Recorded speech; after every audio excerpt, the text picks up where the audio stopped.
हम सभी चाहते हैं कि हमारा शहर, हमारा गांव, हमारी सड़कें सुंदर दिखें, साफ सुथरी दिखें। लेकिन अक्सर इस सफाई की जिम्मेदारी हम किसी और पर ही छोड़ देते हैं। आपको हम एक अपवाद दिखाने जा रहे हैं, आपको मिलवाने जा रहे हैं मध्य प्रदेश के राजगढ़ की ब्यावरा की कुछ महिलाओं से, जिन्होंने इसी सोच को बदलने का काम किया है। किस प्रकार से कचरे का उन्होंने समाधान ढूंढा है, प्लास्टिक से कैसे वो इको ब्रिक्स तैयार कर रही हैं, ईंटें तैयार कर रही हैं, कैसे देश की तरक्की में वो अपना योगदान दे रही हैं। शायद यही कारण है कि प्रधानमंत्री नरेंद्र मोदी ने मन की बात की 135वीं कड़ी में इन महिलाओं की सोच का, उनकी सफलता का जिक्र किया है। आइए देखते हैं मध्य प्रदेश से ये खास रिपोर्ट।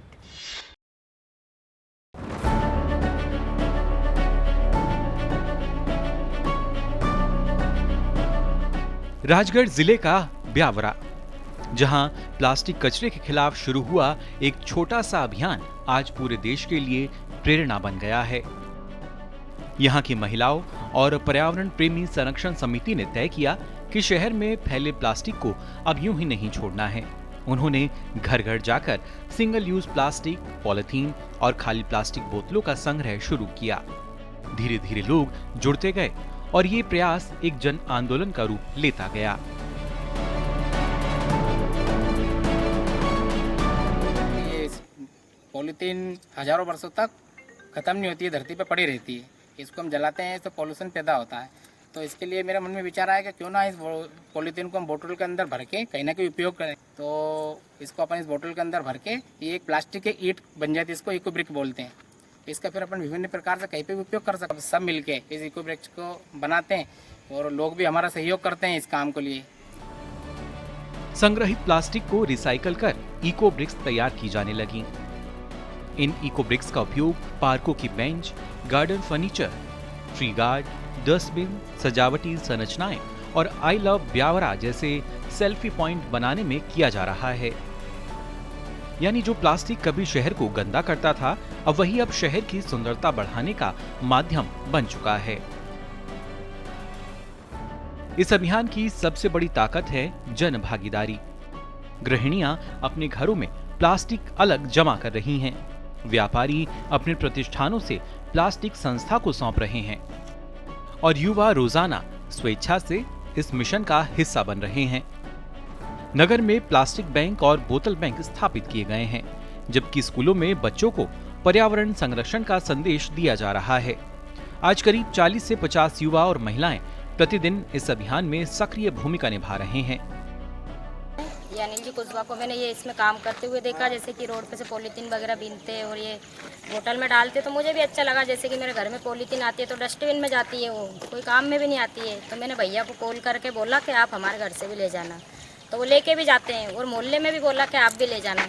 पर्यावरण की रक्षा के लिए जो भाई साहब, तरुण जी भाई साहब, अनिल जी भाई साहब, इन लोगों ने पॉलीथीन का जो काम किया है बहुत अच्छा है। हम लोग भी इसमें इनका सहयोग करते हैं और अपने आस पड़ोस से, अपने घर से जो भी कचरा निकलते हैं वो सब इनको देते हैं। मैं इस काम में विगत 5-6 सालों से काम कर रही हूँ, लेकिन मैं इको ब्रिक्स बना के रखती थी। एक दिन अनिल जी से मुलाकात हुई, उन्होंने बताया कि हम लोग इको ब्रिक्स से ये ट्री गार्ड वगैरह के बनाते हैं, तो आप भी हमारी उसमें मदद करें। तो फिर मुझे बहुत अच्छा लगा कि जब मैं इनके साथ जुड़ गई, तो इनकी टीम के साथ जुड़ने के बाद मुझे इतना अच्छा लगा कि जो मैं 5 सालों में नहीं कर पाई, इन्होंने 5 महीने में कर दिखाया।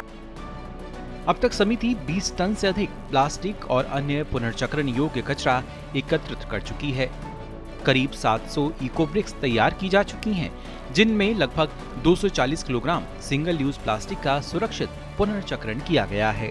इसके अलावा 200 किलोग्राम से अधिक प्लास्टिक का उपयोग ट्री गार्ड जाली और डस्टबिन बनाने में किया गया है। अब योजना है कि इसी प्लास्टिक से प्लास्टिक लकड़ी, फेंसिंग पोल और पार्कों के लिए अन्य उपयोगी सामग्री भी तैयार की जाए। छोटी सी पहल के माध्यम से प्रयास करा, हमने लोगों को बताया, तो आज 300 से 350 परिवार हमारी समिति से जुड़े हुए हैं। जो पर डे कुछ दुकानदार हमें पॉलीथीन देते हैं, कुछ घर से हमें इको ब्रिक्स की बोतलें और पॉलीथीन मिलती है। तो इको ब्रिक्स ही इसका परमानेंट समाधान नहीं था, तो हमने इसको क्या करा, रिसाइकलिंग करने के लिए नगर पालिका से बातचीत करी, उसका भी थोड़ा बहुत सहयोग हमें मिला। तो उनकी मशीनरी के माध्यम से हमने उन पॉलीथीनों को क्रश करके, मेल्ट करके और जो है ट्री गार्ड जाली, तख्ती और डस्टबिन, इस प्रकार के प्रोडक्ट भी हमारी समिति द्वारा उनका निर्माण किया गया है। इस अनोखे अभियान की गूंज तब पूरे देश में सुनाई दी जब प्रधानमंत्री नरेंद्र मोदी ने मन की बात में ब्यावरा की महिलाओं की सराहना की। प्रधानमंत्री ने कहा कि इन बहनों ने किसी बदलाव का इंतजार नहीं किया, बल्कि खुद आगे बढ़कर प्लास्टिक कचरा हटाने का संकल्प लिया और उसे शहर की सुंदरता का माध्यम बना दिया। यह सम्मान केवल समिति का नहीं, बल्कि पूरे राजगढ़ और मध्य प्रदेश के लिए गर्व का विषय है। आज ब्यावरा यह संदेश दे रहा है कि यदि समाज और प्रशासन साथ आए तो कचरा भी विकास की नई कहानी लिख सकता है। ब्यावरा की ये पहल साबित करती है कि बदलाव के लिए बड़े संसाधनों की नहीं, बड़े इरादों की जरूरत होती है।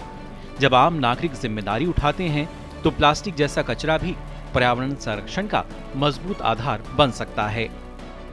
यही जन भागीदारी, स्वच्छ भारत और हरित भारत की असली ताकत है।